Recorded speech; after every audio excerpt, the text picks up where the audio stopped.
ਸਤਿ ਸ੍ਰੀ ਅਕਾਲ ਜੀ। ਤੁਸੀਂ ਵੇਖ ਰਹੇ ਹੋ ਅਜੀਤ ਵੈਬ ਟੀਵੀ। ਅਜੀਤ ਖਬਰਾਂ ਦੇ ਅੱਜ ਦੇ ਬੁਲੇਟਿਨ ਦੇ ਵਿੱਚ ਮੈਂ ਕਮਲਪ੍ਰੀਤ ਸਿੰਘ ਤੁਹਾਡਾ ਸਾਰਿਆਂ ਦਾ ਸਵਾਗਤ ਕਰਦਾ ਹਾਂ ਤੇ ਰੋਜ਼ਾਨਾ ਦੀ ਤਰ੍ਹਾਂ ਆਓ ਸਭ ਤੋਂ ਪਹਿਲਾਂ ਜਾਣਦੇ ਹਾਂ ਅੱਜ ਦੀਆਂ ਚੋਣਵੀਆਂ ਖਬਰਾਂ। ਪੁਲਿਸ ਮੁਕਾਬਲੇ 'ਚ ਮਾਰੇ ਗਏ ਖਤਰਨਾਕ ਗੈਂਗਸਟਰ ਜੈਪਾਲ ਤੇ ਜਸਪ੍ਰੀਤ। ਮੋਦੀ ਸਰਕਾਰ ਨੇ ਝੋਨੇ ਦੀ MSP 'ਚ ਕੀਤਾ ਇਜ਼ਾਫਾ। ਕੈਪਟਨ ਨੂੰ ਮਦਦ ਦੀ ਗੁਹਾਰ ਲਾਉਣ ਵਾਲੇ ਕਰੋਨਾ ਪੀੜਿਤ DSP ਦਾ ਦੇਹਾਂਤ। ਪਤਨੀ ਦਾ ਬੇਰਹਿਮੀ ਨਾਲ ਕਤਲ ਕਰਨ ਵਾਲੇ ਵਿਅਕਤੀ ਵੱਲੋਂ ਖੁਦਕੁਸ਼ੀ। ਅਤੇ ਨਰਿੰਦਰ ਸਿੰਘ ਤੋਮਰ ਨੇ ਕਿਹਾ ਖੇਤੀ ਕਾਨੂੰਨਾਂ ਬਾਰੇ ਠੋਸ ਤਰਕ ਲੈ ਕੇ ਆਉਣ ਕਿਸਾਨ। ਤੇ ਹੁਣ ਇਹਨਾਂ ਖਬਰਾਂ ਦਾ ਵਿਸਥਾਰ ਤੇ ਬਾਕੀ ਦੀਆਂ ਅਹਿਮ ਖਬਰਾਂ ਦੀ ਜਾਣਕਾਰੀ। ਜਗਰਾਉਂ ਦੀ ਦਾਣਾ ਮੰਡੀ ਵਿੱਚ 2 ਥਾਣੇਦਾਰਾਂ ਨੂੰ ਕਤਲ ਕਰਨ ਵਾਲੇ A ਕੈਟਾਗਰੀ ਦੇ ਖਤਰਨਾਕ ਗੈਂਗਸਟਰ ਜੈਪਾਲ ਭੁੱਲਰ ਅਤੇ ਗੈਂਗਸਟਰ ਜਸਪ੍ਰੀਤ ਸਿੰਘ ਜੱਸੀ ਦਾ ਪੁਲਿਸ ਵੱਲੋਂ ਅੱਜ ਐਨਕਾਊਂਟਰ ਕਰ ਦਿੱਤਾ ਗਿਆ। ਪੁਲਿਸ ਵੱਲੋਂ ਕਲਕੱਤਾ ਵਿੱਚ ਇਹਨਾਂ ਦੋਵਾਂ ਗੈਂਗਸਟਰਾਂ ਦਾ ਐਨਕਾਊਂਟਰ ਕੀਤਾ ਗਿਆ ਹੈ।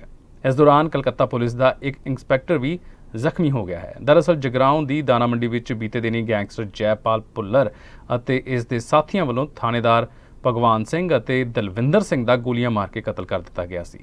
ਇਸ ਵਾਰਦਾਤ ਤੋਂ ਬਾਅਦ ਹੀ ਓਕੂ ਟੀਮ ਵੱਲੋਂ ਗੈਂਗਸਟਰ ਜੈਪਾਲ ਭੁੱਲਰ ਅਤੇ ਇਸ ਦੇ ਸਾਥੀਆਂ ਦਾ ਪਿੱਛਾ ਕੀਤਾ ਜਾ ਰਿਹਾ ਸੀ। ਇਸ ਦਰਮਿਆਨ ਪੁਲਿਸ ਨੂੰ ਭੁੱਲਰ ਦੇ ਕਲਕੱਤਾ ਵਿੱਚ ਹੋਣ ਦੀ ਸੂਚਨਾ ਮਿਲੀ, ਜਿਸ ਤੋਂ ਬਾਅਦ ਓਕੂ ਅਤੇ STF ਵੱਲੋਂ ਸਾਂਝੇ ਆਪਰੇਸ਼ਨ ਦੌਰਾਨ ਇਸ ਕਾਰਵਾਈ ਨੂੰ ਅੰਜਾਮ ਦਿੱਤਾ ਗਿਆ ਹੈ। ਕੇਂਦਰ ਸਰਕਾਰ ਨੇ ਝੋਨੇ ਤੇ ਵੱਧ ਤੋਂ ਵੱਧ ਸਮਰਥਨ ਮੁੱਲ ਦੇ ਵਿੱਚ 72 ਰੁਪਏ ਪ੍ਰਤੀ ਕੁਇੰਟਲ ਦਾ ਇਜ਼ਾਫਾ ਕੀਤਾ ਹੈ। ਇਸ ਨਾਲ ਵਿੱਤ ਸਾਲ 2021-22 ਲਈ ਝੋਨੇ ਦਾ ਘੱਟੋ-ਘੱਟ ਸਮਰਥਨ ਮੁੱਲ 1940 ਰੁਪਏ ਪ੍ਰਤੀ ਕੁਇੰਟਲ ਹੋ ਗਿਆ ਹੈ। ਪਿਛਲੇ ਵਿੱਤੀ ਵਰ੍ਹੇ ਦੇ ਵਿੱਚ ਝੋਨੇ ਦਾ ਘੱਟੋ-ਘੱਟ ਸਮਰਥਨ ਮੁੱਲ 1868 ਰੁਪਏ ਪ੍ਰਤੀ ਕੁਇੰਟਲ ਰਿਹਾ ਸੀ। ਕੇਂਦਰੀ ਮੰਤਰੀ ਮੰਡਲ ਨੇ ਬੁੱਧਵਾਰ ਨੂੰ ਵੱਧ ਤੋਂ ਵੱਧ ਸਮਰਥਨ ਮੁੱਲ ਵਧਾਉਣ ਦੇ ਪ੍ਰਸਤਾਵ ਨੂੰ ਆਪਣੀ ਮਨਜ਼ੂਰੀ ਦੇ ਦਿੱਤੀ। ਕੇਂਦਰੀ ਖੇਤੀਬਾੜੀ ਮੰਤਰੀ ਨਰਿੰਦਰ ਸਿੰਘ ਤੋਮਰ ਨੇ ਬੁੱਧਵਾਰ ਨੂੰ ਇਹ ਜਾਣਕਾਰੀ ਦਿੱਤੀ। ਪ੍ਰਧਾਨ ਮੰਤਰੀ ਨਰਿੰਦਰ ਮੋਦੀ ਦੀ ਪ੍ਰਧਾਨਗੀ ਹੇਠ ਹੋਈ ਕੇਂਦਰੀ ਕੈਬਨਿਟ ਦੀ ਬੈਠਕ ਵਿੱਚ ਕਈ ਹੋਰ ਫੈਸਲੇ ਵੀ ਲਏ ਗਏ। ਖੇਤੀਬਾੜੀ ਮੰਤਰੀ ਨੇ ਕਿਹਾ ਕਿ ਫਸਲਾਂ ਦੇ ਵੱਧ ਤੋਂ ਵੱਧ ਸਮਰਥਨ ਮੁੱਲ 'ਚ ਵਾਧਾ ਕੀਤਾ ਜਾ ਰਿਹਾ ਹੈ ਤੇ ਇਹ ਭਵਿੱਖ ਵਿੱਚ ਵੀ ਕੀਤਾ ਜਾਵੇਗਾ। आज मंत्रिपरिषद की बैठक में प्रधानमंत्री जी की अध्यक्षता में खरीफ की फसलों का न्यूनतम समर्थन मूल्य घोषित करने का निर्णय हुआ है। मैं आपके सामने इसे रखने जा रहा हूं। धान जो सामान्य स्तर का है उसका भाव अभी 1868 रुपया था और अब 21-22 में ये 1940 रुपया हो गया। इसमें 72 रुपये प्रति कुंटल की बढ़ोतरी है जो 50% से अधिक है। ऐसे में सभी के आपके सामने रख सकता हूं, लेकिन सामान्य तौर पर अगर आप देखेंगे तो बाजरा जो 20-21 में 2150 रुपया था और बाजरा अब 2250 रुपया होगा। 100 रुपये की प्रति कुंटल की वृद्धि है। अगर प्रतिशत में देखेंगे तो ये 85% की बढ़ोतरी है। इसी प्रकार से अगर हम तूर में अरहर की दाल में देखेंगे तो ये वृद्धि 62% है। उड़द की दाल में अगर देखेंगे तो ये वृद्धि 65% है। इसी प्रकार से ज्वार है, रागी है, मक्का है, मूंगफली है, सूरजमुखी है, कपास है, सभी के भाव निरंतर बढ़े हैं और सब 50% से अधिक हैं। ये टेबल आप सबके समक्ष पहुंचने वाली है। ਲੁਧਿਆਣਾ ਦੀ ਕੇਂਦਰੀ ਜੇਲ੍ਹ ਵਿੱਚ ਬਤੌਰ DSP ਤੈਨਾਤ ਹਰਜਿੰਦਰ ਸਿੰਘ ਦਾ ਅੱਜ ਲੁਧਿਆਣਾ ਦੇ ਨਿੱਜੀ ਹਸਪਤਾਲ ਵਿੱਚ ਦੇਹਾਂਤ ਹੋ ਗਿਆ। ਉਹਨਾਂ ਦਾ ਅੰਤਿਮ ਸੰਸਕਾਰ ਮੋਹਾਲੀ ਵਿਖੇ ਹੋਵੇਗਾ। ਉਹਨਾਂ ਵੱਲੋਂ ਬੀਤੇ ਦਿਨੀ ਸਰਕਾਰ ਨੂੰ ਇੱਕ ਵੀਡੀਓ ਪਾ ਕੇ ਅਪੀਲ ਕੀਤੀ ਗਈ ਸੀ ਕਿ ਉਹਨਾਂ ਦੇ ਬੱਚਿਆਂ ਨੂੰ ਅਨਾਥ ਹੋਣ ਤੋਂ ਬਚਾ ਲਿਆ ਜਾਵੇ, ਜਿਸ ਤੋਂ ਬਾਅਦ ਸਰਕਾਰ ਨੇ ਇਲਾਜ ਲਈ ਮਨਜ਼ੂਰੀ ਵੀ ਦੇ ਦਿੱਤੀ ਸੀ, ਪਰ ਉਹਨਾਂ ਦੀ ਜਾਨ ਨਹੀਂ ਬਚਾਈ ਜਾ ਸਕੀ। ਉੱਥੇ ਹੀ ਮੁੱਖ ਮੰਤਰੀ ਕੈਪਟਨ ਅਮਰਿੰਦਰ ਸਿੰਘ ਨੇ ਟਵੀਟ ਕਰਕੇ ਉਹਨਾਂ ਦੇ ਦੇਹਾਂਤ ਤੇ ਦੁੱਖ ਦਾ ਪ੍ਰਗਟਾਵਾ ਵੀ ਕੀਤਾ ਹੈ। ਅੱਜ ਬੜੀ ਦੁਖਦਾਈ ਖਬਰ ਆਈ ਹੈ ਕਿ ਰੱਬ ਦਾ ਭਾਣਾ ਹੈ ਜੋ ਕੋਸ਼ਿਸ਼ਾਂ ਬਹੁਤ ਕੀਤੀਆਂ। CM ਆਫਿਸ ਵੱਲੋਂ ਵੀ ਬੜੇ ਯਤਨ ਕੀਤੇ ਗਏ। ਧੰਨਵਾਦ ਕਰਦੇ ਹਾਂ CM ਸਾਹਿਬ ਦਾ ਕਿ ਅਸੀਂ ਗਏ ਸੀ, ਉਹਨਾਂ ਨੇ ਸਾਡੀ ਗੁਹਾਰ ਸੁਣੀ ਸੀਗੀ। ਨਾਲ ਬੇਨਤੀ ਵੀ ਕਰਦੇ ਹਾਂ CM ਸਾਹਿਬ ਨੂੰ ਕਿ CM ਸਾਹਿਬ ਔਖੀ ਘੜੀ ਹੈ ਪਰਿਵਾਰ ਦੀ, ਬਾਂਹ ਤੁਸੀਂ ਪਹਿਲਾਂ ਵੀ ਫੜੀ ਸੀਗੀ ਕਿ ਬਾਂਹ ਛੱਡਣਾ ਨਾ ਬਸ। ਇਹੀ ਬੇਨਤੀ ਹੈ ਉਹਦੇ ਬੱਚੇ ਵਾਸਤੇ ਜੋ ਬਣਦੀ ਨੌਕਰੀ ਹੈ ਸਰ ਉਹਦੀ ਅਨਾਊਂਸਮੈਂਟ ਤੁਸੀਂ ਜੋ ਜਲਦੀ ਤੋਂ ਜਲਦ, ਔਰ ਜੋ ਉਹਦੀ ਗ੍ਰਾਂਟ ਹੈਗੀ ਹੈ ਉਹਨੂੰ ਜੋ ਗ੍ਰਾਂਟ ਬਣਦੀ ਮਿਲਦੀ ਹੈ। ਜੋ ਕੋਵਿਡ ਦੇ ਵਿੱਚ ਉਹ ਇੱਕ ਕੋਵਿਡ ਯੋਧਾ ਆਪਣੀ ਡਿਊਟੀ ਦੇ ਉੱਪਰ ਸ਼ਹੀਦ ਹੋਇਆ ਸਰ, ਇਮਾਨਦਾਰ ਅਫਸਰ ਸੀ ਸਰ। ਫਾਈਨੈਂਸ਼ੀਅਲ ਕੰਡੀਸ਼ਨ ਤੁਹਾਨੂੰ ਸਭ ਨੂੰ ਪਤਾ ਹੈ, ਸਭ ਜਨਤਕ ਹੈ, ਤੇ ਇਸ ਪਰਿਵਾਰ ਦੀ ਬਾਂਹ ਨਾ ਛੱਡੀ ਜਾਏ। CM ਸਾਹਿਬ ਮੈਂ ਤੁਹਾਡੇ ਤੋਂ ਬਹੁਤ ਹੋਪਸ ਰੱਖ ਰਿਹਾ ਤੇ ਬਹੁਤ मैं अगे बेनती भी करदा तुहाडे अगे ते I know you will do the best and I have high hopes from you. Thank you so much. ਜਿਹੜਾ ਸੰਸਕਾਰ ਆ ਉਹ ਕਦੋਂ ਕੀਤਾ ਜਾਵੇ? ਕੱਲ ਸਵੇਰੇ 11:30 ਵਜੇ ਜੀ ਮੋਹਾਲੀ ਦੇ ਵਿੱਚ ਅਸੀਂ ਟਾਈਮ ਰੱਖਿਆ ਹੈਗਾ ਤੇ 11:30 ਵਜੇ ਸੰਸਕਾਰ ਦੀ ਰਸਮ ਉੱਥੇ ਕੀਤੀ ਜਾਏਗੀ ਤੇ ਪ੍ਰਮਾਤਮਾ ਅੱਗੇ ਹੀ ਸਾਰਿਆਂ ਨੂੰ ਕਹਾਂਗੇ, ਅਰਦਾਸ ਕਰੋ ਕਿ ਪ੍ਰਮਾਤਮਾ ਉਹਨਾਂ ਨੂੰ ਆਪਣੇ ਚਰਨਾਂ ਦੇ ਵਿੱਚ ਆਪਣਾ ਨਿਵਾਰਨ ਕਰਨ ਤੇ ਬਈ ਇਹੀ ਬੇਨਤੀ ਹੈ ਸਾਰੇ ਅੱਗੇ। ਇਲਾਜ ਤੇ ਕਿੰਨਾ ਹੁਣ ਤੱਕ ਜਿਹੜਾ ਖਰਚਾ ਆ ਗਿਆ ਤੇ ਸਰਕਾਰ ਨੇ ਕਿੰਨੀ ਕਿਹਦੇ 'ਚ ਮਦਦ ਕੀਤੀ? ਇਲਾਜ ਦਾ ਸਾਰਾ ਖਰਚਾ ਇੱਥੇ ਦਾ ਸਰਕਾਰ ਨੇ ਦਿੱਤਾ ਹੈ, ਉਹ ਦੇ ਵੀ ਰਹੇ ਹੈ, ਕੱਲ ਚੱਲ ਰਹੀ ਹੈ ਆਲਰੇਡੀ ਪ੍ਰੋਸੈਸ। ਉਹ ਸੀਐਮ ਸਾਹਿਬ ਨੇ ਅਨਾਉਂਸਮੈਂਟ ਕੀਤਾ ਸੀ, ਉਹ ਆਪਣੇ ਵਰਡਸ ਤੋਂ ਪਿੱਛੇ ਨਹੀਂ ਹਟਣਗੇ, ਮੈਨੂੰ ਪਤਾ। ਤੇ ਇਹੀ ਬੇਨਤੀ ਹੈ ਬਸ ਸੀਐਮ ਸਾਹਿਬ ਅੱਗੇ ਜੋ ਵੀ ਉਹਦੇ ਬਣਦੇ ਉਹਦੇ ਬੱਚੇ ਦੀ ਨੌਕਰੀ ਹੈਗੀ ਹੈ ਤੇ ਉਹਦਾ ਬੱਚਾ 18 ਸਾਲ ਦਾ ਹੈਗਾ, ਉਹਨੂੰ ਨੌਕਰੀ ਦਿੱਤੀ ਜਾਏ। ਜਦੋਂ ਉਹ ਗ੍ਰੈਜੂਏਸ਼ਨ ਕਰ ਦੇਗਾ ਉਹਦੀ ਪ੍ਰੋਵੀਜ਼ਨਲ ਲੈਟਰ ਉਹਨੂੰ ਦਿੱਤੀ ਜਾਏ ਤਾਂ ਕਿ ਕੱਲ੍ਹ ਨੂੰ ਉਹਨੂੰ ਕੋਈ ਪ੍ਰੋਬਲਮ ਨਾ ਹੋਏ, ਕਿਉਂਕਿ ਸਰਕਾਰਾਂ ਬਦਲ ਜਾਂਦੀਆਂ ਹੁੰਦੀਆਂ ਤਾਂ ਉਸ ਪਰਿਵਾਰ ਨੂੰ ਤੰਗ ਨਾ ਹੋਏ। ਫੈਮਿਲੀ 'ਚ ਹੁਣ ਕੌਣ ਕੌਣ ਹੈਗਾ? ਉਹਨਾਂ ਦੇ ਬੇਟਾ ਜੀ, ਛੋਟਾ ਬੇਟਾ 5 ਸਾਲ ਦਾ, ਵੱਡਾ ਬੇਟਾ 18 ਸਾਲ ਦਾ, ਮਦਰ ਹੈ, ਹਾਰਟ ਪੇਸ਼ੈਂਟ ਨੇ ਤੇ ਬੇਟੀ ਹੈ ਉਹ ਮੈਰਿਡ ਹੈ। ਇਹੀ ਬੇਨਤੀ ਹੈ ਸਰ ਸਾਰਿਆਂ ਅੱਗੇ ਹੱਥ ਜੋੜ ਕੇ। ਬਠਿੰਡਾ ਜ਼ਿਲ੍ਹੇ ਦੇ ਪਿੰਡ ਭਾਈ ਬਖਤੌਰ ਵਿੱਚ ਆਪਣੀ ਪਤਨੀ ਨੂੰ ਕਤਲ ਕਰਨ ਵਾਲੇ ਗੁਰਮੀਤ ਸਿੰਘ ਪੁੱਤਰ ਪੂਰਨ ਸਿੰਘ ਵੱਲੋਂ ਖੁਦਕੁਸ਼ੀ ਕਰ ਲੈਣ ਦਾ ਮਾਮਲਾ ਸਾਹਮਣੇ ਆਇਆ ਹੈ। ਗੁਰਮੀਤ ਸਿੰਘ ਨੇ ਨਸ਼ੇ 'ਚ ਟੱਲੀ ਹੋ ਕੇ ਕਈ ਨਾਲ ਗਲਾ ਵੱਢ ਕੇ ਸੁੱਤੀ ਪਈ ਆਪਣੀ ਪਤਨੀ ਬਿੰਦਰ ਕੌਰ ਦਾ ਕਤਲ ਕਰ ਦਿੱਤਾ ਅਤੇ ਖੁਦ ਫਰਾਰ ਹੋ ਗਿਆ ਸੀ। ਥਾਣਾ ਕੋਟਫੱਤਾ ਪੁਲਿਸ ਨੇ ਮ੍ਰਿਤਕਾ ਦੇ ਪਿਤਾ ਭਜਨ ਸਿੰਘ ਪੁੱਤਰ ਜੰਗੀਰ ਸਿੰਘ ਵਾਸੀ ਸਿਵਿਆਂ ਦੇ ਬਿਆਨਾਂ ਤੇ ਗੁਰਮੀਤ ਸਿੰਘ ਖਿਲਾਫ ਮੁਕੱਦਮਾ ਦਰਜ ਕੀਤਾ ਸੀ। ਇੱਥੇ ਇਹ ਵੀ ਦੱਸਣਾ ਬਣਦਾ ਹੈ ਕਿ ਬਿੰਦਰ ਕੌਰ ਦਾ ਆਪਣੇ ਪਤੀ ਨਾਲ ਝਗੜਾ ਚੱਲ ਰਿਹਾ ਹੋਣ ਕਰਕੇ ਪਿਛਲੇ 7 ਵਰ੍ਹਿਆਂ ਤੋਂ ਉਹ ਆਪਣੇ ਪੇਕੇ ਹੀ ਰਹਿ ਰਹੀ ਸੀ। ਪ੍ਰਾਪਤ ਜਾਣਕਾਰੀ ਅਨੁਸਾਰ ਬਿੰਦਰ ਕੌਰ 2 ਦਿਨ ਪਹਿਲਾਂ ਹੀ ਆਪਣੇ ਸਹੁਰੇ ਘਰ ਵਾਪਸ ਪਰਤੀ ਸੀ। ਇਹ ਸਾਨੂੰ ਸੂਚਨਾ ਮਿਲੀ ਸੀ ਭਾਈ ਬਖਤੌਰ ਜਿਹੜੀਆਂ ਪਾਣੀ ਵਾਲੀ ਟੈਂਕੀਆਂ ਹੈ ਉਹਦੇ ਵਿੱਚ ਕੋਈ ਬੋਡੀ ਪਈ ਹੈ। ਜਦੋਂ ਸਹਾਰਾ ਦੀ ਟੀਮ ਉੱਥੇ ਪਹੁੰਚੀ ਤਾਂ ਬੋਡੀ ਜਿਹੜੀ ਕਿ ਪਾਣੀ 'ਚ ਤੈਰ ਰਹੀ ਸੀ, ਪੁਲਿਸ ਮੌਕੇ ਤੇ ਖੜੀ ਸੀ।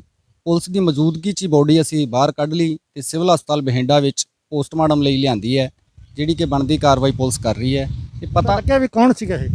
ਪਤਾ ਲੱਗਿਆ ਜੀ ਜਿਹੜਾ ਕੱਲ ਕੋਈ ਮਰਡਰ ਹੋਇਆ ਸੀਗਾ ਭਾਈ ਬਖਤੌਰ ਲੇਡੀਜ਼ ਦਾ, ਵੀ ਉਹਦਾ ਘਰ ਵਾਲਾ ਆ। ਇਹ ਕੱਲ ਦਾ ਹੀ ਕਹਿੰਦੇ ਫਰਾਰ ਸੀ, ਪੁਲਿਸ ਵੀ ਦੱਸ ਰਹੀ ਸੀ ਤੇ ਇਹਦੀ ਅੱਜ ਜਿਹੜੀ ਕਿ ਲਾਸ਼ ਪਾਣੀ ਵਾਲੀ ਟੈਂਕੀਆਂ 'ਚੋਂ ਮਿਲੀ ਹੈ। ਕੇਂਦਰੀ ਖੇਤੀਬਾੜੀ ਮੰਤਰੀ ਨਰਿੰਦਰ ਸਿੰਘ ਤੋਮਰ ਨੇ ਕਿਹਾ ਹੈ ਕਿ 3 ਖੇਤੀ ਕਾਨੂੰਨਾਂ ਦੇ ਮਾਮਲੇ ਤੇ ਸਰਕਾਰ ਪ੍ਰਦਰਸ਼ਨਕਾਰੀ ਕਿਸਾਨਾਂ ਨਾਲ ਗੱਲਬਾਤ ਕਰਨ ਲਈ ਤਿਆਰ ਹੈ। ਉਨ੍ਹਾਂ ਕਿਹਾ ਕਿ ਗੱਲਬਾਤ ਲਈ ਸਬੰਧਤ ਧਿਰਾਂ ਕਾਨੂੰਨਾਂ ਬਾਰੇ ਠੋਸ ਤਰਕ ਲੈ ਕੇ ਆਉਣ।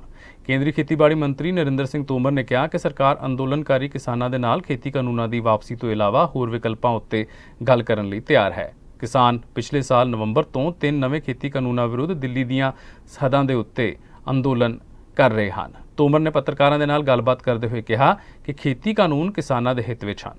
ਉਨ੍ਹਾਂ ਕਿਹਾ ਕਿ ਉਨ੍ਹਾਂ ਨੇ ਕਿਸਾਨਾਂ ਨਾਲ ਗੱਲਬਾਤ ਕੀਤੀ ਹੈ ਤੇ ਭਾਰਤ ਸਰਕਾਰ ਅੱਜ ਵੀ ਕਿਸਾਨਾਂ ਨਾਲ ਗੱਲਬਾਤ ਕਰਨ ਲਈ ਤਿਆਰ ਹੈ।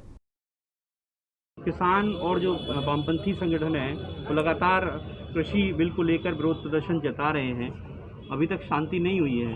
कृषि बिल किसान के हित में है। हमने किसानों से बातचीत की है। भारत सरकार आज भी किसानों से बातचीत करने के लिए तैयार है। किसान रिपील के अतिरिक्त जो विकल्प लेकर आएंगे सरकार उस पर चर्चा करेगी और समाधान करेगी। एक सबसे बड़ा एक कारण ये भी है कि अभी जो महंगाई की स्थिति है, खाद्य तेल की स्थिति हो गई है, 200 तक पहुंच गया है, तो इससे लगता नहीं है कि इससे सभी तेल नहीं पहुंचे हैं। सरसों के तेल में थोड़ी सी हल्की महंगाई है क्योंकि सरसों के तेल में सरकार ने मिलावट को बंद किया है। ये भारत सरकार का बहुत महत्वपूर्ण फैसला है। इस फैसले का फ़ायदा देश भर के किसानों को होने वाला है जो तिलहन में काम करते हैं, सरसों में काम करते हैं। और लेकिन जो भी भाव बढ़ेंगे उन पर सरकार की निश्चित रूप से पूरी नज़र है। अभी दाल का भाव बढ़ा था तो हमने सारे लोगों को स्टॉक ओपन करने के लिए निर्देश दिया। स्टॉक ओपन हुआ, दाल के भाव नीचे आ। ਸ਼੍ਰੋਮਣੀ ਅਕਾਲੀ ਦਲ ਦੇ ਸੀਨੀਅਰ ਆਗੂ ਬਿਕਰਮ ਸਿੰਘ ਮਜੀਠੀਆ ਨੇ ਪੰਜਾਬ ਵਿੱਚ ਕੋਰੋਨਾ ਵੈਕਸੀਨ ਦੀ ਘਾਟ ਤੇ ਮਹਾਮਾਰੀ ਦੇ ਸਮੇਂ ਤੇ ਵੈਕਸੀਨ ਦੀ ਕਾਲਾਬਾਜ਼ਾਰੀ ਨੂੰ ਲੈ ਕੇ ਕੈਪਟਨ ਸਰਕਾਰ ਨੂੰ ਘੇਰਿਆ ਹੈ। ਉਨ੍ਹਾਂ ਕਿਹਾ ਕਿ ਮਹਾਮਾਰੀ ਦੇ ਇਸ ਦੌਰ ਵਿੱਚ ਪੰਜਾਬ ਸਰਕਾਰ ਨੂੰ ਲੋਕਾਂ ਦੀ ਬਾਂਹ ਫੜਨੀ ਚਾਹੀਦੀ ਹੈ, ਨਾ ਕਿ ਕਮਾਈ ਕਰਨੀ ਚਾਹੀਦੀ ਹੈ। ਬਿਕਰਮ ਸਿੰਘ ਮਜੀਠੀਆ ਨੇ ਕਿਹਾ ਕਿ ਪੰਜਾਬ ਸਰਕਾਰ ਕਹਿੰਦੀ ਹੈ ਕਿ ਕੋਰੋਨਾ ਦੀਆਂ ਦਵਾਈਆਂ ਉੱਤੇ 12 ਤੋਂ 18% GST ਲੱਗ ਰਿਹਾ ਹੈ, ਪਰ ਕੀ ਇਸ ਉੱਤੇ ਸੂਬਾ ਸਰਕਾਰ ਆਪਣਾ ਹਿੱਸਾ ਛੱਡ ਰਹੀ ਹੈ? ਹਰ ਗੱਲ ਉੱਤੇ ਪੰਜਾਬ ਸਰਕਾਰ ਕਮਾਈ ਉੱਤੇ ਬਣੀ ਹੋਈ ਹੈ। ਬੜੇ ਅਫਸੋਸ ਦੇ ਨਾਲ ਕਹਿਣਾ ਪੈ ਰਿਹਾ ਹੈ ਕਿ ਇੱਕ ਪਾਸੇ ਪੰਜਾਬ ਸਰਕਾਰ ਦਿੱਲੀ ਜਾ ਕੇ ਕਹਿ ਰਹੀ ਹੈ ਕਿ ਸਾਡੇ ਕੋਲ ਵੈਕਸੀਨ ਨਹੀਂ ਹੈ ਤੇ ਉੱਥੇ ਹੀ ਦੂਜੇ ਪਾਸੇ ਕਰੋੜਾਂ ਰੁਪਏ ਇਸ ਵੈਕਸੀਨ ਤੋਂ ਕਮਾਏ ਜਾ ਰਹੇ ਹਨ। ਵੈਕਸੀਨ ਪ੍ਰਾਈਵੇਟ ਹਸਪਤਾਲਾਂ ਨੂੰ ਵੇਚੀ ਜਾ ਰਹੀ ਹੈ ਤੇ ਸਰਕਾਰੀ ਹਸਪਤਾਲਾਂ ਕੋਲ ਵੈਕਸੀਨ ਦੀ ਕਮੀ ਹੈ। ਉੱਥੇ ਮਨ ਬਣਿਆ ਕਿ ਇਹ ਹਾਲ ਨੂੰ ਇਕੱਲੇ ਘਰ ਬਹਿ ਕੇ ਇਹ ਹਾਲਾਤ ਵੇਖੇ ਨਹੀਂ ਜਾ ਸਕਦੇ। ਸੋ ਆਕਸੀਜਨ ਦੀ ਘਾਟ, ਵੈਂਟੀਲੇਟਰਸ ਦੀ ਘਾਟ, ਹਸਪਤਾਲਾਂ 'ਚ ਇਲਾਜ ਦੀ ਘਾਟ, ਕਈ ਪ੍ਰਾਈਵੇਟ ਹਸਪਤਾਲ ਇਹ ਜਿਹੇ ਜਿਨ੍ਹਾਂ ਨੇ ਇਸ ਮਹਾਮਾਰੀ ਦੇ ਮੌਕੇ 'ਤੇ ਇੱਕ ਤਰੀਕੇ ਦਾ ਐਕਸਟੋਰਸ਼ਨ ਚਲਾਇਆ, ਉਹਨਾਂ ਦੇ ਖਿਲਾਫ ਇਹ ਸਾਰੀ ਇੱਕ ਮੁਹਿੰਮ ਚਲਾਈ ਹੈ। ਔਰ ਕੋਈ ਅੱਜ ਵੀ ਜਿਹੜੇ ਇੱਕ ਸਾਡੇ ਬੜੇ ਹਿੰਮਤੀ ਸਾਥੀ ਨੇ ਬਾਹਰ ਤੋਂ US ਤੋਂ ਸਾਮਕਾਰ ਸਿੰਘ ਜੀ ਨਿਊ ਜਰਸੀ ਤੋਂ, ਜਿਨ੍ਹਾਂ ਦੀ ਆ ਸੰਸਥਾ ਹੈ ਲੈਟਸ ਸ਼ੇਅਰ ਅ ਮੀਲ, ਉਹਨਾਂ ਵੱਲੋਂ ਖੰਨੇ ਸ਼ਹਿਰ ਵਾਸਤੇ, ਖੰਨੇ ਦੇ ਪਿੰਡਾਂ ਵਾਸਤੇ 13 ਆਕਸੀਜਨ ਕੌਨਸਨਟ੍ਰੇਟਰ ਭੇਜੇ ਗਏ ਆ। ਇਹਦੀ ਹੋਮ ਸਰਵਿਸ ਸ਼ੁਰੂ ਹੋ ਗਈ ਕਿ ਜਿੱਥੇ ਕਿਸੇ ਨੂੰ ਘਰ 'ਚ ਆਕਸੀਜਨ ਦੀ ਲੋੜ ਹੈ, ਇੱਕ ਹੈਲਪਲਾਈਨ ਨੰਬਰ ਦਿੱਤਾ ਜਾ ਰਿਹਾ।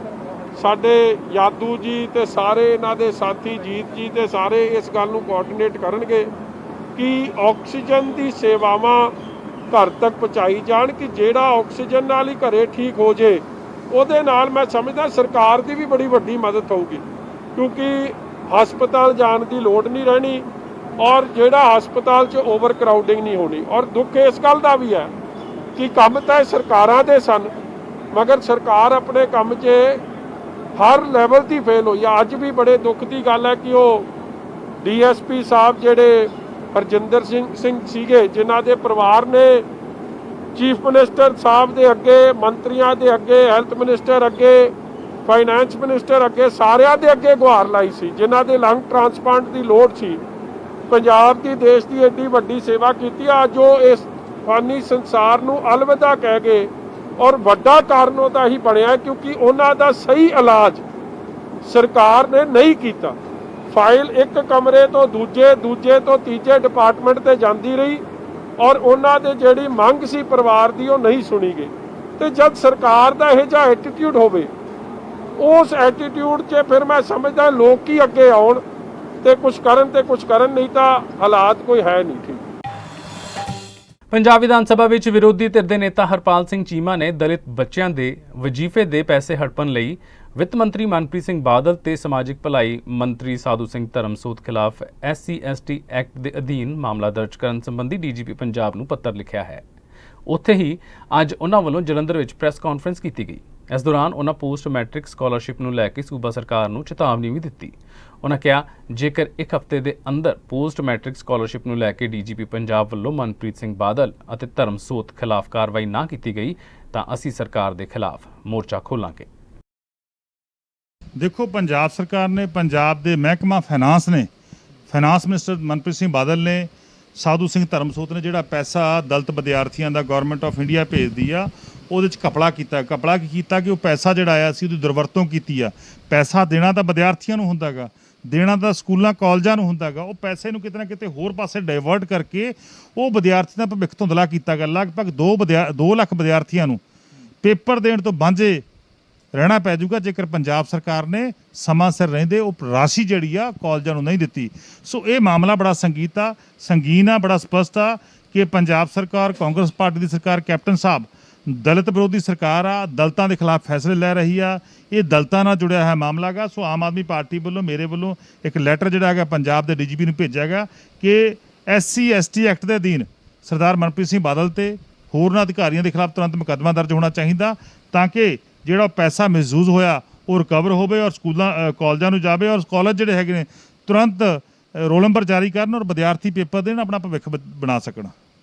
ਨਾਲ ਧਰਮਸੋਤ ਤੇ ਵੀ ਤੁਸੀਂ ਮਾਮਲਾ ਦਰਜ ਕਰਨ ਦੀ ਗੱਲ ਕਰ ਰਹੇ ਹੋ? ਬਿਲਕੁਲ, ਮਨਪ੍ਰੀਤ ਸਿੰਘ ਬਾਦਲ ਜੀ, ਸਾਧੂ ਸਿੰਘ ਧਰਮਸੋਤ ਜੀ, ਹੋਰ ਜਿਹੜੇ ਵੀ ਅਧਿਕਾਰੀ ਨੇਗੇ, ਉਹਨਾਂ ਸਾਰਿਆਂ ਦੇ ਖਿਲਾਫ ਆਮ ਆਦਮੀ ਪਾਰਟੀ ਮੰਗ ਕਰਦੀ ਹੈ ਕਿ ਉਹਨਾਂ ਦੇ ਖਿਲਾਫ ਤੁਰੰਤ ਮੁਕੱਦਮਾ ਦਰਜ ਹੋਣਾ ਚਾਹੀਦਾ। ਕਾਲਜਾਂ ਦੀ ਇੱਕ ਨਿੱਜੀ ਸੰਸਥਾ ਵੱਲੋਂ ਜਿਹੜਾ ਹੈ ਕਿ ਇਸੇ ਮਾਮਲੇ ਨੂੰ ਲੈ ਕੇ ਪੋਸਟ ਮੈਟ੍ਰਿਕ ਸਕਾਲਰਸ਼ਿਪ ਨੂੰ ਹੀ ਲੈ ਕੇ ਜਿਹੜਾ ਹੈ ਕਿ 2 ਲੱਖ ਵਿਦਿਆਰਥੀਆਂ ਦੇ ਰੋਲ ਨੰਬਰ ਰੋਕਣ ਦੀ ਗੱਲ ਆਖੀ ਗਈ ਹੈ, ਤੁਸੀਂ ਉਸ ਨੂੰ ਕਿਸ ਤਰ੍ਹਾਂ ਦੇਖਦੇ ਹੋ? ਬਿਲਕੁਲ, ਅਸੀਂ ਉਸੇ ਮੰਗ ਦੀ ਗੱਲ ਕਰ ਰਹੇ ਹਾਂ ਕਿ ਉਹਨਾਂ ਕਾਲਜਾਂ ਨੇ ਕਿਹਾ ਹੈਗਾ ਕਿ ਅਸੀਂ 2 ਲੱਖ ਵਿਦਿਆਰਥੀਆਂ ਨੂੰ ਰੋਲ ਨੰਬਰ ਨਹੀਂ ਦੇਵਾਂਗੇ। ਕਿਉਂ ਨਹੀਂ ਦੇਵਾਂਗੇ? ਕਿਉਂਕਿ ਪੰਜਾਬ ਸਰਕਾਰ ਜਿਹੜਾ ਪੈਸਾ ਉਹਨਾਂ ਵਿਦਿਆਰਥੀਆਂ ਦਾ ਬਣਦਾ ਗਾ ਉਹ ਰੋਕ ਰੱਖਿਆ ਗਾ, ਉਹਦੀ ਦੁਰਉਪਯੋਗ ਹੋ ਰਿਹਾ ਹੈਗਾ, ਉਹਦੀ ਦੁਰਵਰਤੋਂ ਹੋ ਰਹੀ ਆ। ਉਹ ਸਾਰਾ ਪੈਸਾ ਪ੍ਰਾਈਵੇਟ ਸਕੂਲਾਂ ਕੋਲੇ ਜਦੋਂ ਆਊਗਾ, ਪ੍ਰਾਈਵੇਟ ਕਾਲਜਾਂ ਕੋਲੇ ਆਊਗਾ, ਤਾਂ ਉਹ ਜਾ ਕੇ ਵਿਦਿਆਰਥੀਆਂ ਨੂੰ ਜਿਹੜਾ ਹੈਗਾ ਆਪਣੇ ਰੋਲ ਨੰਬਰ ਜਾਰੀ ਕਰਨਗੇ, ਤਾਂ ਐਗਜ਼ਾਮ ਹੋਣਗੇ। ਸੋ ਪੰਜਾਬ ਸਰਕਾਰ ਨੂੰ ਚਾਹੀਦਾ ਕਿ ਤੁਰੰਤ ਰਾਸ਼ੀ ਜਿਹੜੀ ਹੈ ਜਾਰੀ ਕਰੇ ਔਰ ਤਾਂ ਕਿ 2 ਲੱਖ ਵਿਦਿਆਰਥੀ ਨੇ ਉਹ ਪੇਪਰਾਂ 'ਚ ਬਹਿ ਸਕਣ ਔਰ ਮੈਂ ਸਮਝਦਾ ਆਪਣਾ ਭਵਿੱਖ ਬਣਾ ਸਕਣ ਔਰ ਆਪਣੀਆਂ ਡਿਗਰੀਆਂ ਪ੍ਰਾਪਤ ਕਰ ਸਕਣ। ਵਰਤੋਂ ਕਿਵੇਂ ਕੀਤੀ? ਦੇਖੋ, ਪੈਸਾ ਜਿਹੜਾ ਆਉਂਦਾ ਗਾ, ਜਿਹੜਾ ਬੈਨੀਫੀਸ਼ੀਅਰੀ ਨੂੰ ਮਿਲਣਾ ਹੁੰਦਾ, ਜਿਹੜੇ ਸਟੂਡੈਂਟਾਂ ਨੂੰ ਮਿਲਣਾ ਹੁੰਦਾ, ਉਹਨੂੰ ਕਿਤੇ ਨਾ ਕਿਤੇ ਹੋਰ ਹੈਡਾਂ ਦੇ ਵਿੱਚ ਭੇਜ ਕੇ ਉਹਨੂੰ ਡਾਇਵਰਟ ਕਰਕੇ ਉਸ ਰਾਸ਼ੀ ਨੂੰ ਟਾਈਮ ਬੀਂਗ ਡਾਇਵਰਟ ਕਰਕੇ ਜਿਹੜਾ ਕਿਸੇ ਹੋਰ ਪਾਸੇ ਲੈ ਜਾਂਦੇ ਨੇਗੇ। ਉਹ ਤੋਂ ਬਾਅਦ ਜਦੋਂ ਲੱਗਦਾ ਹੁੰਦਾ ਇਹਨਾਂ ਨੂੰ ਕੋਈ ਦਬਾਅ ਪੈ ਗਿਆ ਫਿਰ ਵਾਪਸ ਆ ਜਾਂਦੀ ਆ। ਸੋ ਇਹ ਸਰਕਾਰ ਜਿਹੜੀ ਆ, ਇਹ ਸਾਰਾ ਪੈਸਾ ਟਾਈਮ ਬੀਂਗ ਡਾਇਵਰਟ ਕਰੀ ਜਾ ਰਹੀ ਆ। ਉਸ ਡਾਇਵਰਸ਼ਨ ਨੂੰ ਰੋਕਣ ਦੇ ਲਈ, ਉਹ ਜਿਹੜੀ ਦੁਰਵਰਤੋਂ ਨੂੰ ਰੋਕਣ ਦੇ ਲਈ ਆਮ ਆਦਮੀ ਪਾਰਟੀ ਨੇ ਲੈਟਰ ਜਿਹੜਾ ਹੈਗਾ ਲਿਖਿਆ। ਇਸ ਦੇ ਨਾਲ ਹੀ ਜਿਹੜਾ ਹੈ ਕਿ ਇੱਕ ਪੀ ਚਿਦੰਬਰਮ ਨੇ, ਸਾਬਕਾ ਕੇਂਦਰੀ ਮੰਤਰੀ ਨੇ ਔਰ ਕਾਂਗਰਸ ਦੇ ਬੜੇ ਸੀਨੀਅਰ ਆਗੂ ਨੇ, ਉਹਨਾਂ ਵੱਲੋਂ ਅਜੇ ਕਿਹਾ ਗਿਆ ਹੈ ਕਿ ਪੰਜਾਬ ਨੂੰ ਨਿੱਜੀ ਹਸਪਤਾਲਾਂ ਵਿੱਚ ਜਿਹੜੀ ਕਿ ਵੈਕਸੀਨ ਨਹੀਂ ਭੇਜਣੀ ਚਾਹੀਦੀ ਸੀਗੀ। ਉਹਨਾਂ ਜਿਹੜਾ ਨਿੱਜੀ ਹਸਪਤਾਲਾਂ ਦੇ ਵਿੱਚ ਜਿਹੜਾ ਕਿ ਵੈਕਸੀਨ ਦਾ ਗਲਤ ਉਪਯੋਗ ਹੋਇਆ। ਤੁਹਾਡਾ ਇਸ ਬਾਰੇ? ਬਿਲਕੁਲ, ਆਮ ਆਦਮੀ ਪਾਰਟੀ ਨੇ ਦੇ ਖਿਲਾਫ ਪ੍ਰੋਟੈਸਟ ਕੀਤਾ ਗਾ। ਆਮ ਆਦਮੀ ਪਾਰਟੀ ਨੇ ਮੋਹਾਲੀ ਦੇ ਵਿੱਚ ਬਲਬੀਰ ਸਿੰਘ ਸਿੱਧੂ ਦੇ ਘਰ ਦਾ ਘਿਰਾਓ ਕੀਤਾ ਗਾ। ਬੜਾ ਅਸੀਂ ਉੱਥੇ ਪ੍ਰੋਟੈਸਟ ਕੀਤਾ। ਸਾਡੇ ਬਹੁਤ ਸਾਰੇ ਲੋਕਾਂ ਦੇ ਖਿਲਾਫ ਸਰਕਾਰ ਨੇ ਨਜਾਇਜ਼ ਪਰਚਾ ਵੀ ਦਰਜ ਕੀਤਾ, ਗਲਤ ਪਰਚਾ ਵੀ ਦਰਜ ਕੀਤਾ, ਕਿਉਂਕਿ ਪੰਜਾਬ ਦੇ ਵਿੱਚ ਜਿਹੜੀ ਵੈਕਸੀਨ ਸੀਗੀ ਉਹ ਸਸਤੀ ਜਿਹੜੀ ਆ ਸਟੇਟ ਨੂੰ ਸਸਤੀ ਮਿਲਦੀ ਆ। ਸਟੇਟ ਦੇ ਮਹਿੰਗੇ ਭਾਅ ਪ੍ਰਾਈਵੇਟ ਹਸਪੀਟਲਾਂ ਨੂੰ ਵੇਚੀ, ਉਹਦੇ ਵਿੱਚ ਕਰੋੜਾਂ ਰੁਪਏ ਦਾ ਘਪਲਾ ਗਾ। ਔਰ ਜਿਹੜਾ ਉਹ ਅਧਿਕਾਰੀ ਸੀਗਾ ਉਹਦਾ ਰਾਤੋਂ ਰਾਤ ਤਬਾਦਲਾ ਵੀ ਹੋਇਆ। ਜੋ ਤਬਾਦਲਾ ਹੋਇਆ ਉਹ ਇਸ ਗੱਲ ਦੀ ਗਵਾਹੀ ਹੈ ਕਿ ਪੰਜਾਬ ਵਿੱਚ ਘਪਲਾ ਹੋਇਆ। ਚਾਹੇ ਪੀ ਚਿਦੰਬਰਮ ਜੀ ਕਹਿਣ ਜਾਂ ਹੋਰ ਕਹਿਣ, ਮੈਂ ਤਾਂ ਸਮਝਦਾ ਕਿ ਰਾਹੁਲ ਗਾਂਧੀ ਨੂੰ ਚਾਹੀਦਾ ਕਿ ਖੁੱਲ੍ਹ ਕੇ ਸਾਹਮਣੇ ਆਉਣ। ਆਪਣੇ ਸਟੇਟ ਮਿਨਿਸਟਰ ਜਿਹੜਾ ਹੈਲਥ ਮਿਨਿਸਟਰ ਉਹਨੂੰ ਤੁਰੰਤ ਅਸਤੀਫਾ ਦੇਣ ਲਈ ਕਹਿਣ, ਉਹਦੇ ਖਿਲਾਫ ਕਾਰਵਾਈ ਕਰਨ। ਜੇਕਰ ਕਾਂਗਰਸ ਪਾਰਟੀ ਕਾਰਵਾਈ ਨਹੀਂ ਕਰਦੀ, ਜਾਂ ਰਾਹੁਲ ਗਾਂਧੀ ਜੀ ਜਾਂ ਕੈਪਟਨ ਸਾਹਿਬ ਜਾਂ ਪੀ ਚਿਦੰਬਰਮ ਦੀ ਗੱਲ ਕਰਦੇ ਹੋ, ਸਿਰਫ ਇਹ ਅਖਬਾਰੀ ਬਿਆਨ ਨੇ। ਸੋ ਉਹਨਾਂ ਨੂੰ ਚਾਹੀਦਾ ਕਿ ਆਪਣਾ ਜਿਹੜਾ ਉਹਨਾਂ ਦਾ ਵਿਅਕਤੀ ਆ, ਜਿਹੜਾ ਉਹਨਾਂ ਦਾ ਮੈਂ ਸਮਝਦਾ ਕਮਾਊ ਪੁੱਤ ਆ, ਉਹਦੇ ਖਿਲਾਫ ਕਾਰਵਾਈ ਕਰਨੀ ਬਣਦੀ ਆ। ਕਿਸਾਨ ਮਜ਼ਦੂਰ ਸੰਘਰਸ਼ ਕਮੇਟੀ ਪੰਜਾਬ ਦੇ ਸੂਬਾ ਜਨਰਲ ਸਕੱਤਰ ਸਰਵਨ ਸਿੰਘ ਪੰਧੇਰ ਅਤੇ ਹੋਰ ਕਿਸਾਨ ਆਗੂਆਂ ਦੀ ਅਗਵਾਈ ਵਿੱਚ ਅੱਜ ਵਫਦ ਵੱਲੋਂ ਝੋਨੇ ਦੇ ਸੀਜ਼ਨ ਨੂੰ ਮੁੱਖ ਰੱਖਦਿਆਂ ਬਿਜਲੀ ਸੰਬੰਧੀ ਆ ਰਹੀਆਂ ਮੁਸ਼ਕਲਾਂ ਨੂੰ ਲੈ ਕੇ ਚੀਫ ਪਾਵਰਕਾਮ ਬਾਰਡਰ ਜ਼ੋਨ ਦੇ ਨਾਲ ਮੀਟਿੰਗ ਕਰਕੇ ਮੰਗ ਪੱਤਰ ਦਿੱਤਾ ਗਿਆ। ਇਸ ਮੌਕੇ ਖਪਤਕਾਰਾਂ ਦੀਆਂ ਸੈਂਕੜੇ ਸ਼ਿਕਾਇਤਾਂ ਵੀ ਪਾਵਰਕਾਮ ਨੂੰ ਦਿੱਤੀਆਂ ਗਈਆਂ। ਇਸ ਤੋਂ ਬਾਅਦ ਕਰੀਬ 3 ਵਜੇ ਸ਼ਹੀਦ ਅੰਗਰੇਜ਼ ਸਿੰਘ ਬਾਕੀਪੁਰ ਯਾਦਗਾਰ ਭਵਨ ਵਿੱਚ ਜ਼ਿਲ੍ਹਾ ਕਮੇਟੀ ਦੀ ਮੀਟਿੰਗ ਹੋਈ, ਜਿਸ ਵਿੱਚ ਖੇਤੀ ਮੰਤਰੀ ਨਰਿੰਦਰ ਸਿੰਘ ਤੋਮਰ ਵੱਲੋਂ ਦਿੱਤੇ ਬਿਆਨ ਤੇ ਵਿਚਾਰ ਕਰਦਿਆਂ ਆਗੂਆਂ ਨੇ ਕਿਹਾ ਕਿ ਕੇਂਦਰੀ ਖੇਤੀ ਮੰਤਰੀ ਵਿਸ਼ਵ ਵਪਾਰ ਸੰਸਥਾ ਤੇ ਕਾਰਪੋਰੇਟ ਜਗਤ ਦੇ ਦਬਾਅ ਹੇਠ ਅਜਿਹੇ ਬਿਆਨ ਦੇ ਰਹੇ ਹਨ, ਜਦਕਿ ਸਾਰੀਆਂ ਜਥੇਬੰਦੀਆਂ ਦਾ ਇਹ ਸਾਂਝਾ ਫੈਸਲਾ ਹੈ ਕਿ ਖੇਤੀ ਕਾਨੂੰਨ ਰੱਦ ਕੀਤੇ ਜਾਣ। ਮੈਂ ਸਰਵਨ ਸਿੰਘ ਪੰਧੇਰ ਕਿਸਾਨ ਮਜ਼ਦੂਰ ਸੰਘਰਸ਼ ਕਮੇਟੀ ਦਾ ਸੂਬਾ ਜਨਰਲ ਸਕੱਤਰ ਬੋਲਦਾ ਜੀ। ਅੱਜ ਅਸੀਂ ਪਾਵਰਕਾਮ ਦੇ ਚੀਫ ਬਾਰਡਰ ਜ਼ੋਨ ਨੂੰ ਮਿਲ ਕੇ ਆਏ ਹਾਂ। ਜਿਹੜੀਆਂ ਪੈਡੀ ਸੀਜ਼ਨ ਵਿੱਚ ਜਿਹੜੀਆਂ ਸਮੱਸਿਆ ਆਉਂਦੀਆਂ ਨੇ, ਖਾਸ ਕਰਕੇ ਬਿਜਲੀ ਬੋਰਡ ਦੇ ਸਟਾਫ ਬਹੁਤ ਘੱਟ ਆ, ਇੱਕ ਜਈ ਰਹਿ ਗਏ ਆ, ਲੈਂਡਮੈਨਸ ਜਾਂ ਵਰਕ ਚਾਰਜਸ ਨਹੀਂ ਹੈਗੇ, ਤੇ ਜਿਹੜੀ 8 ਘੰਟੇ ਸਪਲਾਈ ਦੀ ਪੰਜਾਬ ਸਰਕਾਰ ਗੱਲ ਕਰ ਰਹੀ ਉਹ ਪਿੰਡਾਂ 'ਚ ਆ ਨਹੀਂ ਰਹੇ। ਅਸੀਂ ਉਹਨਾਂ ਨੂੰ ਕਿਹਾ ਵੀ ਇਹ ਯਕੀਨੀ ਕਰੋ ਤੇ 16 ਘੰਟੇ ਸਪਲਾਈ ਜਿਹੜੀ 3 ਫੇਸ ਸਪਲਾਈ ਆ ਉਹ ਮਿਲਣੀ ਚਾਹੀਦੀ ਆ। ਇਹ ਤੋਂ ਕਹਿੰਦੇ ਚੋਰੀ ਟਰਾਂਸਫਾਰਮ ਆ ਉਹ ਸਮੇਂ ਸਿਰ ਚੜ੍ਹਦੇ ਨਹੀਂ ਹੈਗੇ। ਇੱਕ ਟਰਾਂਸਫਾਰਮ ਖੇੜੇ ਵਾਲੇ ਦਾ 27 ਦਿਨ ਹੋ ਗਏ ਨਹੀਂ ਚੜਿਆ। ਅਸੀਂ ਨੋਟ ਕਰਾਇਆ, ਸਰਕੂਲਰ ਬਿਜਲੀ ਬੋਰਡ ਦਾ ਕਹਿੰਦਾ ਵੀ 24 ਘੰਟੇ ਚੜ੍ਹੇ ਨਹੀਂ ਚਾਹੀਦੇ ਆ। ਸੋ ਇਸ ਤਰ੍ਹਾਂ ਜਿੱਥੇ ਜੀਓ ਸੁੱਚ ਨਹੀਂ ਹੈਗੇ ਜਾਂ ਜਿਹੜੀਆਂ ਫੀਟਰਾਂ ਦੀਆਂ ਖਸਤਾ ਹਾਲਤਾਂ ਨੇ, ਉਹਨਾਂ ਦੇ ਓਵਰਆਲ ਟੋਟਲ ਬਿਜਲੀ ਦੇ ਜਿਹੜੇ ਕੰਮ ਸੀ ਉਹਦੇ ਸੰਬੰਧੀ ਸਾਰੀਆਂ ਗੱਲਾਂ, ਜਾਂ ਬਿਜਲੀ ਬੋਰਡ 'ਚ ਰਿਸ਼ਵਤਖੋਰੀ ਨਾ ਹੋਵੇ, ਕਿਸਾਨਾਂ ਦੇ ਕੰਮ ਜਿਹੜੇ ਆ ਉਹ ਉੱਦਾਂ ਕੀਤੇ ਜਾਣ, ਟਰਾਂਸਫਾਰਮ ਗੱਡੀ ਤੇ ਆਵੇ, ਗੱਡੀ ਤੇ ਜਾਵੇ, ਚੈਨ ਕੁੱਪੀ ਰੱਸਾ ਵਗੈਰਾ ਉਹਦੇ ਪੈਸੇ ਰਿਸ਼ਵਤ ਲਈ ਜਾਂਦੀ ਆ। ਤਾਂ ਮੇਰੇ ਖਿਆਲ ਚੀਫ ਸਾਹਿਬ ਨੇ ਸਾਰੀਆਂ ਗੱਲਾਂ ਐਸਸੀ ਸਾਹਿਬਾਨਾਂ ਨੂੰ ਹਦਾਇਤਾਂ ਦਿੱਤੀਆਂ। ਅਸੀਂ ਗੁਰਦਾਸਪੁਰ ਦੀ ਤੇ ਤਰਨਤਾਰਨ ਜ਼ਿਲ੍ਹੇ ਦੀ, ਕਿਉਂਕਿ ਦੂਰ ਪੈਂਦੇ ਨੇ, ਐਸਸੀ ਸਾਹਿਬਾਨ 17 ਜਿਹੜੀ ਮਈ ਨੂੰ ਆ, ਉੱਥੋਂ ਦੇ ਸਾਡੇ 3 ਵਜੇ ਜਿਹੜੇ ਆਪਣੇ ਕਿਸਾਨ ਲੀਡਰ ਨੇ ਉੱਥੋਂ ਦੇ ਐਸਸੀ ਤੇ ਐਕਸੀਅਨ ਸਾਹਿਬ ਬੈਠ ਕੇ ਉਹਨਾਂ 17 ਮਈ ਜੀ ਜੂਨ 17 ਜੂਨ ਨੂੰ ਇਹ ਆਉਣ ਵਾਲੇ ਮਹੀਨੇ 'ਚ ਇੱਕ ਮੀਟਿੰਗ ਕਰਕੇ ਸਾਰਾ ਉਹਦਾ ਡੇਟਾ ਜਿਹੜਾ ਚੀਫ ਸਾਹਿਬ ਅੱਜ ਜਿਹੜੀਆਂ ਸ਼ਿਕਾਇਤਾਂ ਦਿੱਤੀਆਂ ਇਹਨਾਂ ਦੀ ਲਿਖਤੀ ਸਾਨੂੰ ਲਿਸਟ ਵੀ ਮੁਹੱਈਆ ਕਰਾਈ ਜਾਊਗੀ। ਤਾਂ ਮੇਰੇ ਓਵਰਆਲ ਜਿਹੜੇ ਬਿਜਲੀ ਦੇ ਸਾਡੇ ਕੰਮ ਸੀਗੇ ਉਹਦੇ ਸੰਬੰਧੀ ਸਮਾਂ ਕੱਢ ਕੇ, ਕਿਉਂਕਿ ਦਿੱਲੀ ਵਾਲੇ ਮੋਰਚੇ ਦੇ ਵਿੱਚ ਇੱਧਰ ਸਮਾਂ ਮਿਲ ਨਹੀਂ ਸਕਿਆ, ਪੈਡੀ ਸੀਜ਼ਨ ਆਇਆ ਵਾ, ਸਮੱਸਿਆ ਦਾ ਸਾਹਮਣਾ ਪੈਣਾ। ਅਸੀਂ ਇਹੀ ਆਸ ਰੱਖੀ ਚੀਫ ਸਾਹਿਬ ਨੂੰ ਕਹਿ ਕੇ ਪਾਵਰਕਾਮ ਨੂੰ ਵੀ ਸਾਨੂੰ ਧਰਨੇ ਮੁਜ਼ਾਹਰੇ ਲਾ ਕੇ ਜਾਂ ਸਾਨੂੰ ਨਾ ਕਿਹੋ, ਜਾਂ ਕੱਲ੍ਹ ਨੂੰ ਅਸੀਂ ਪ੍ਰੈਸ ਰਾਹੀਂ ਵੀ ਅਪੀਲ ਕਰਦੇ ਹਾਂ ਵੀ ਅਸੀਂ ਪਹਿਲੋਂ ਆ ਕੇ ਮੰਗ ਪੱਤਰ ਐਸਟੀ ਸਾਹਿਬਾਨਾਂ ਨੂੰ ਦਿੱਤੇ ਆ, ਐਕਸ਼ਨ ਸਾਹਿਬ ਨੂੰ ਮਿਲੇ ਆ, ਅੱਜ ਚੀਫ ਸਾਹਿਬ ਨੂੰ ਮਿਲੇ ਆ ਵੀ ਸਾਨੂੰ ਧਰਨਾ ਮੁਜ਼ਾਹਰਾ ਨਾ ਕਰਨਾ ਪਏ। ਫਿਰ ਕਹਿੰਦੇ ਸੜਕਾਂ ਜਾਮ ਕਰਦੇ, ਰੇਲਾਂ ਜਾਮ ਕਰਦੇ, ਤੇ ਕੰਮ ਵਧੀਆ ਚੱਲੇ ਸਾਡਾ। ਇਹ ਗੱਲਬਾਤ ਕੀਤੀ ਜੀ। ਜ਼ਿਲ੍ਹਾ ਅੰਮ੍ਰਿਤਸਰ ਦੇ ਪਿੰਡ ਸੰਗਤਪੁਰਾ ਦੇ ਸਰਕਾਰੀ ਸਕੂਲ ਵਿਖੇ ਪੁਲਿਸ ਅਤੇ ਆਬਕਾਰੀ ਵਿਭਾਗ ਵੱਲੋਂ ਸਾਂਝੇ ਤੌਰ ਤੇ ਛਾਪੇਮਾਰੀ ਕਰਕੇ ਸਕੂਲ ਵਿੱਚ ਛੁੱਟੀਆਂ ਦੌਰਾਨ ਸ਼ਰਾਬ ਕੱਢ ਰਹੇ ਚਪੜਾਸੀ ਨੂੰ ਕਾਬੂ ਕਰ ਸਫਲਤਾ ਹਾਸਲ ਕੀਤੀ ਗਈ ਹੈ। ਜਾਣਕਾਰੀ ਅਨੁਸਾਰ ਪਿੰਡ ਸੰਗਤਪੁਰਾ ਦੇ ਸਰਕਾਰੀ ਸਕੂਲ ਵਿੱਚੋਂ ਭਾਰੀ ਮਾਤਰਾ ਵਿੱਚ ਸ਼ਰਾਬ ਅਤੇ ਲਾਹਨ ਬਰਾਮਦ ਕੀਤਾ ਗਿਆ ਹੈ। ਸ਼ਰਾਬ ਅਤੇ ਲਾਹਨ ਬਣਾਉਣ ਵਾਲਾ ਸਮਾਨ ਵੀ ਬਰਾਮਦ ਕੀਤਾ ਗਿਆ ਹੈ। ਇਸ ਸੰਬੰਧੀ ਜਾਣਕਾਰੀ ਦਿੰਦੇ ਹੋਏ ਪੁਲਿਸ ਥਾਣਾ ਝੰਡੇਰ ਦੇ ਮੁਖੀ ਚਰਨਜੀਤ ਸਿੰਘ ਨੇ ਕਿਹਾ ਕਿ ਉਹਨਾਂ ਨੂੰ ਸੂਚਨਾ ਮਿਲੀ ਸੀ ਕਿ ਪਿੰਡ ਸੰਗਤਪੁਰਾ ਦੇ ਸਰਕਾਰੀ ਸਕੂਲ ਵਿੱਚ ਕਿਸੇ ਵੱਲੋਂ ਨਾਜਾਇਜ਼ ਸ਼ਰਾਬ ਕੱਢੀ ਜਾ ਰਹੀ ਸੀ, ਜਿਸ ਸੰਬੰਧੀ ਉਹਨਾਂ ਵੱਲੋਂ ਆਬਕਾਰੀ ਵਿਭਾਗ ਨਾਲ ਛਾਪੇਮਾਰੀ ਕਰ ਮੌਕੇ ਤੋਂ ਚਾਲੂ ਭੱਠੀ, 250 ਕਿਲੋ ਲਾਹਨ, 8 ਬੋਤਲਾਂ ਨਾਜਾਇਜ਼ ਸ਼ਰਾਬ ਸਣੇ ਭੱਠੀ ਚਲਾ ਰਹੇ ਸਕੂਲ ਚਪੜਾਸੀ ਤਰਸੇਮ ਸਿੰਘ ਪੁੱਤਰ ਪਿਆਰਾ ਸਿੰਘ ਨੂੰ ਕਾਬੂ ਕਰ ਮਾਮਲਾ ਦਰਜ ਕਰ ਅਗਲੀ ਕਾਰਵਾਈ ਸ਼ੁਰੂ ਕਰ ਦਿੱਤੀ ਗਈ ਹੈ। ਸਾਡੇ ਮਾਨਯੋਗ ਐਸਐਸਪੀ ਸਾਹਿਬ ਸ੍ਰੀ ਧਰੁਵਦਾਰੀਆ ਜੀ ਆਈਪੀਐਸ, ਉਹਨਾਂ ਦੇ ਦਿਸ਼ਾ ਨਿਰਦੇਸ਼ ਮੁਤਾਬਕ ਅਸੀਂ ਇਸ ਜ਼ਿਲ੍ਹੇ 'ਚ ਨਸ਼ਿਆਂ ਤੇ ਜ਼ੀਰੋ ਟੋਲਰੈਂਸ ਕਰ ਰਹੇ ਹਾਂ। ਉਸ ਸੰਬੰਧ ਸਾਨੂੰ ਅੱਜ ਇਨਫੋਰਮੇਸ਼ਨ ਮਿਲੀ ਕਿ ਜਿਹੜਾ ਪਿੰਡ ਸੰਗਤਪੁਰਾ ਉਹਦਾ ਸਰਕਾਰੀ ਸਕੂਲ ਆ, ਉਹਦੇ ਵਿੱਚ ਉੱਥੋਂ ਦੇ ਮਤਲਬ ਕੋਈ ਭੱਠੀ ਲੱਗੀ ਆ ਤੇ ਜੇ ਰੇਡ ਕੀਤਾ ਤੇ ਹੁਣ ਤੁਹਾਨੂੰ ਉੱਥੋਂ ਸਮਾਨ ਬਰਾਮਦ ਹੋ ਸਕਦਾ। ਇਸ ਤੇ ਸਾਡੇ ਏਐਸਆਈ ਜਗਜੀਤ ਸਿੰਘ ਦੇ ਨਾਲ ਐਕਸਾਈਜ਼ ਵਿਭਾਗ ਨੂੰ ਸ਼ਾਮਲ ਕੀਤਾ ਤੇ ਸਕੂਲ 'ਚ ਰੇਡ ਕੀਤਾ, ਜਿੱਥੋਂ ਸਾਨੂੰ ਇੱਕ ਚਾਲੂ ਭੱਠੀ, 250 ਕਿਲੋ ਲਾਹਨ ਤੇ 8 ਬੋਤਲਾਂ ਸ਼ਰਾਬ ਮਿਲੀਆਂ। ਤੇ ਇਹ ਜਿਹੜਾ ਜੋ ਕਰ ਰਿਹਾ ਸੀ, ਇਹ ਸਕੂਲ ਦਾ ਇੱਕ ਕਰਮਚਾਰੀ ਆ ਪੀਐਨ ਆ ਤਰਸੇਮ ਸਿੰਘ ਸਾਨੂੰ ਪਿਆਰਾ ਸਿੰਘ ਆਰੋ ਪੰਧੇਰ ਕਲਾਂ, ਇਹ ਕਰ ਰਿਹਾ ਸੀ ਤੇ ਇਹਨੂੰ ਅਸੀਂ ਹੁਣ ਗ੍ਰਿਫਤਾਰ ਕਰ ਲਿਆ ਤੇ ਜਿਹੜੀ ਅਗਲੀ ਕਾਰਵਾਈ ਆ ਉਹ ਅਮਲ 'ਚ ਲਿਆਂਦੀ ਆ ਰਹੀ ਹੈ। ਪਤਾ ਲੱਗਾ ਕੁਛ ਕਿੰਨੇ ਕੁ ਚਿਰ ਤੋਂ ਕਰ ਰਿਹਾ ਸੀ? ਇਹ ਅਜੇ ਪੁੱਛਗਿੱਛ ਕਰਨੀ ਬਾਕੀ ਹੈ, ਹੁਣ ਪੁੱਛਗਿੱਛ ਕਰਨ ਤੋਂ ਬਾਅਦ ਤੁਹਾਨੂੰ ਸਕੂਲ ਵਾਲਿਆਂ ਨੇ ਦੱਸਿਆ ਕੁਛ ਕਿ ਕੁਛ ਦੇ ਬਾਰੇ? ਅਜੇ ਸਕੂਲ ਵਾਲਾ ਕੋਈ ਵੀ ਪ੍ਰਿੰਸੀਪਲ ਸਾਹਿਬ ਨੂੰ ਵੀ ਅਸੀਂ ਬੁਲਾ ਰਹੇ ਹਾਂ, ਅਜੇ ਸਾਨੂੰ ਨਹੀਂ ਮਿਲੇ, ਜਦੋਂ ਮਿਲਣਗੇ ਉਹ ਤੁਹਾਨੂੰ ਜਾਣ ਜਾਣਗੇ। ਅਜੇ ਕੋਈ ਸਾਡੇ ਕੋਲ ਸਕੂਲ ਦਾ ਸਟਾਫ ਨਹੀਂ ਆਇਆ ਕਿਉਂਕਿ ਸਕੂਲ ਛੁੱਟੀਆਂ ਚੱਲ ਰਹੀਆਂ ਤੇ ਉਹਨਾਂ ਨੂੰ ਅਸੀਂ ਬੁਲਾਇਆ ਵਾ।